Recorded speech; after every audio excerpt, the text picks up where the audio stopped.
कृष्णाय वासुदेवाय देवकी नंदनाय च अशेष क्लेशनाशाय गोविंदाय नमो नमः।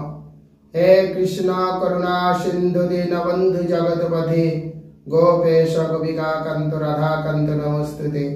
तप्त कांचन गौरंगी राधे वृंदावनेश्वरी वृषभानुसुते देवी प्रणामामि हरिप्रिये। ओम नमो वासुदेवाय ओम नमो भगवताय। हरिकथा कृष्ण कथा भागवती कथा কলিহত জীব উদ্ধার হওয়ার জন্য ভাগবতের আশ্রয় গ্রহণ করুন, ভাগবত শ্রবণ করুন। কৃষ্ণদ্বৈপায়ন ব্যাসদেব বদরীনাথ আশ্রমে সম্প্রয়াস নামক স্থানে যে দেব ভাষায় সংস্কৃত ভাষায় যে ভাগবত বলেছিলেন, গণেশজি লিখেছিলেন, সেই ভাগবত এই কলিযুগের উদ্ধার হওয়ার একমাত্র পথ। তাই এই ভাগবত নিরন্তর আপনাদের সামনে তুলে ধরছি, আপনারা শ্রবণ করুন এবং মুক্তিপ্রাপ্ত হন। আজ ভাগবতের দশম স্কন্ধের অধ্যায় 19 দাবানল গ্রাস। ক্রীড়া সত্যেষু গোপেষু তদ গাব দুরচারিণী শৈরং চরন্তে বিবিষু স্ত্রী নলবেন গহ্বরম। সুখদেব গোস্বামী বললেন, গো বালকরা যখন সম্পূর্ণরূপে তাদের খেলায় মগ্ন ছিলেন, তাদের গাভীরা বেশ কিছু দূরে চলে যায়। তারা ক্ষুধার্ত হয়ে ঘাস খুঁজতে খুঁজতে তাদের নাগালের অনেক দূরে চলে যায়।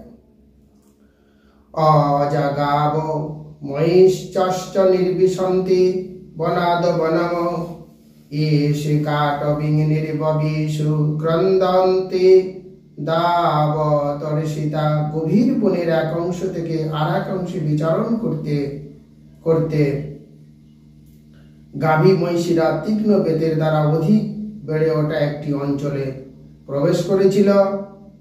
নিকটবর্তী দাবানলের তাপ তাদের তৃষ্ণার্ত করে তুলল এবং তারা কাতর হয়ে ক্রন্দন করতে লাগলো। এক জায়গা থেকে আর এক জায়গায় ঘুরতে ঘুরতে ঘুরতে ঘুরতে গরুগুলি একটি বেদ বনের ভিতরে প্রচুর ঘাস ছিল, সেখানে গেল। কিন্তু কাঠে কাঠে ঘষা লেগে যে আগুন জ্বলে তাকে দাবানল বলা হয়। সেই দাবানলের আগুনে চারিদিক থেকে ঝলসে যেতে লাগলো। তেহা পশ্যন্ত পশুনগপা কৃষ্ণ রামদয়স্তদা গাতানু তাপন বিদরি বিচিম্বন্ত কবঙ্গতিম। কৃষ্ণ রাম তাদের গোপ সখার সহসা তাদের সম্মুখে গাভীদের দেখতে না পেয়ে তাদের উপেক্ষা করার জন্য অনুতপ্ত বোধ করলেন। বালকরা চারিদিকে অন্বেষণ করলেন, কিন্তু তারা কোথাও গিয়েছে তার সন্ধান পেলেন না। এদিকে গোবালকেরা চারিদিকে খুঁজতে খুঁজতে কোথাও তাদের উপেক্ষা দেখতে পেলেন না। তাই গরুগুলোকে অন্বেষণ করতে করতে তারা আরো খুঁজতে শুরু করেন।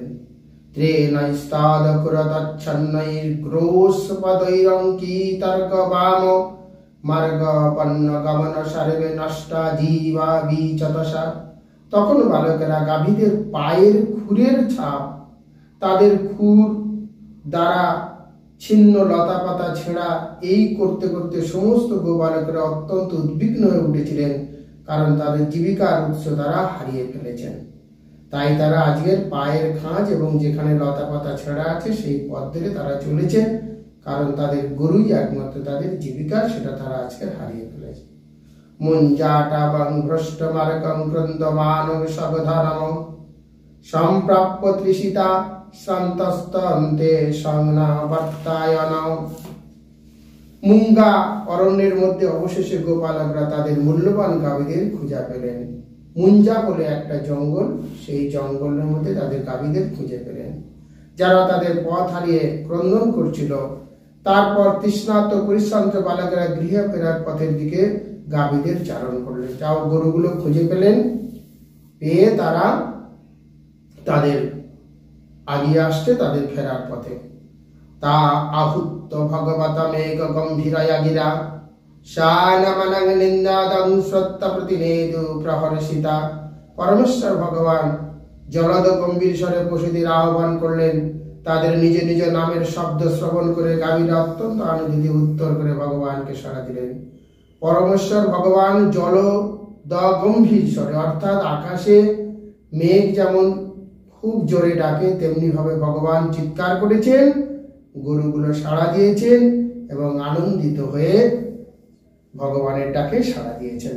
তত সমত্যন্ত বধূ ধূমকেতু যদ্রুচ্চাভূত কুয়াকৃন্দ বনৌক সম সবীরিত সারিতি নল্ল নলুকৈর বিলেলিহান স্থির চঙ্গমন মহান। বনের সকল প্রাণীদের বিনাশের ইঙ্গিত দিয়ে সহসা এক প্রবল দাবানল চতুর্দিক থেকে প্রাদুর্ভূত হলো। সেই যে গোবালকেরা গরুগুলো নিয়ে আসছিল, হঠাৎ তারা দেখলো বনে কাঠে কাঠে ঘষা লেগে আগুন জ্বলেছে এবং চারিদিক থেকে এমন ভাবে আগুন আগিয়ে আসছে যে এখনই তাদের শেষ করে ফেলবে। সারথীর নয় বায়ু অগ্নিকে বেগে চালিয়ে নিয়ে আসছে, অর্থাৎ আগুন বাতাসে চতুর্দিকে ছড়িয়ে পড়েছে। বাস্তবিক পক্ষে সকল স্থাবর জঙ্গম জীবের দিকে প্রচন্ড অগ্নি তার ঋণ জীবা বিস্তার করেছিল।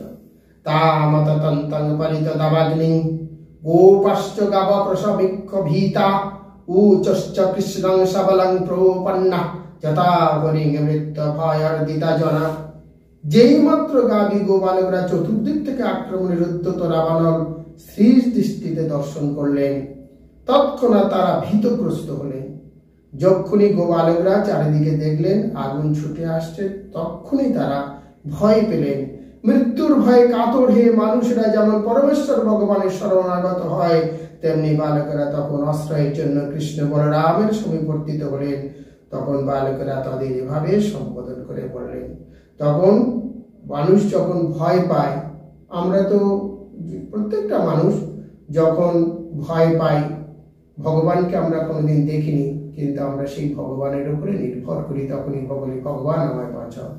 অর্থাৎ আজও সমস্ত গোবালকেরা সেই ভগবানের উপর নির্ভরশীল হয়ে পড়েছে। বলছে কৃষ্ণ কৃষ্ণ মহাবীর হে রামামোঘ বিক্রম দাবাগ্নি নতচ্ছমনন প্রপন্নং স্তাতু তমহূর্তম। গোবালকেরা বললেন, হে কৃষ্ণ কৃষ্ণ মহাবীর, হে রাম অমোঘ বিক্রম, যারা এই দাবানলে দগ্ধ হতে চলেছে তাদের তুমি আশ্রয় দাও, দয়া করে তোমরা এই সমস্ত ভক্তদের রক্ষা করো। এখানে ভগবান মহাভারতের যুদ্ধের সময় অর্জুন ভগবানকে বলছেন, এবং সততা যুক্ত যে ভক্তস্তং পর্যবেশিত যে চাপ্পাক্ষর মাপ্পন্তে সে যোগবিত্তম। বলছে যে সকল মানুষেরা তোমাকে আরাধনা করে এবং বেশ কিছু মানুষ তোমাকে ছাড়া নির্গুণ ব্রহ্মের উপাসনা করে, এই দুইয়ের মধ্যে শ্রেষ্ঠ কেবল। তখন ভগবান বলছেন, মজ্জাবেশ মনোজমাং নিত্যবত শ্রদ্ধা পেতার কাছে, মজ্জাবেশ মনোজাং মাং নিত্যযুক্ত শ্রদ্ধা। বলছে যদি কোনো মানুষ আমার উপরে সব দায়িত্ব ছেড়ে দেয়, তাহলে আমি তাকে জগৎ থেকে উদ্ধার করি। মজ্জাবেশ মনোজমাং নিত্যযুক্ত উপাসকে শ্রদ্ধায় পরায় পেতাস্তমে যুক্ততমা। বলছি যদি কোনো মানুষ আমার শরণাগত হয়, আমি তাকে অবশ্যই করে উদ্ধার করব। তাই আজকে সমস্ত গোবালক কৃষ্ণ কৃষ্ণ বলে ডাকছে, আর কৃষ্ণ নং তত্তায়ং কৃষ্ণ চাতুর্ধবসাদিতম বারয়ং হি সর্বধর্মং তনস্তাৎ পরায়ণ। কৃষ্ণ তোমার নিজের সখাদের অবশ্যই বিনাশ প্রাপ্ত হওয়া উচিত নয়। হে সর্বধর্মজ্ঞ, আমরা তোমাকে আমাদের প্রভু রূপে গ্রহণ করেছি, আমরা তোমার প্রতি আত্মসমর্পিত হয়েছি। বাচন সম্পকৃপণং বন্ধুনাং ভগবান হরি নেমলয়তম ভষ্টলোচানিত ভাষ্যত।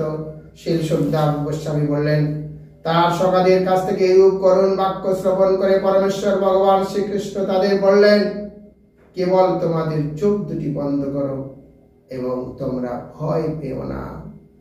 তথেতি মিলতক্ষেষু ভগবান অগ্নিমূল্যানমঃ পিত্তমুখেন তান পৃচ্ছাদো যোগাদিশ বমচয়। তাই হোক, উত্তর দিয়ে বালকেরা তৎক্ষণাৎ তাদের নেত্রদ্বয় মুদ্রিত করলেন। তখন সমস্ত যোগশক্তির অধীশ্বর পরমেশ্বর ভগবান তার মুখ দিয়ে ভয়ঙ্কর অগ্নিকে পান করে সংকট থেকে তাদের রক্ষা করলেন। ততশ্চেতঃ ক্ষীণাত্মনীনং পুনর্ভণ্ডিরমাপিতা নিসম্ভবিষিতা সন্নত্তনং পাশ্চমোচিতা। গোপালকেরা তাদের চক্ষু উন্মিলিত করে এবং বিস্মিত হয়ে দেখলেন, তারা গাভীর যে শুধু ভয়ঙ্কর দাবানল থেকে রক্ষা পেয়েছেন তাই নয়, তাদের সকলে পুনরায় সেই ভান্ডির বৃক্ষ নিয়ে এসেছে স্বয়ং ভগবান। তারা চোখ খুলে দেখল যে শুধু যে দাবানল থেকে রক্ষা পেয়েছি তা নয়, আমাদের সবাইকে নিয়ে ভগবান সেই ভান্ডির বৃক্ষের তলায় নিয়ে এসেছে। কৃষ্ণস্য যোগ বীর্যং তদ যোগমায়ানুভাবিতম দাবগ্নরাত্মনং খেবং বিক্ষতে মেনিরেহমরম।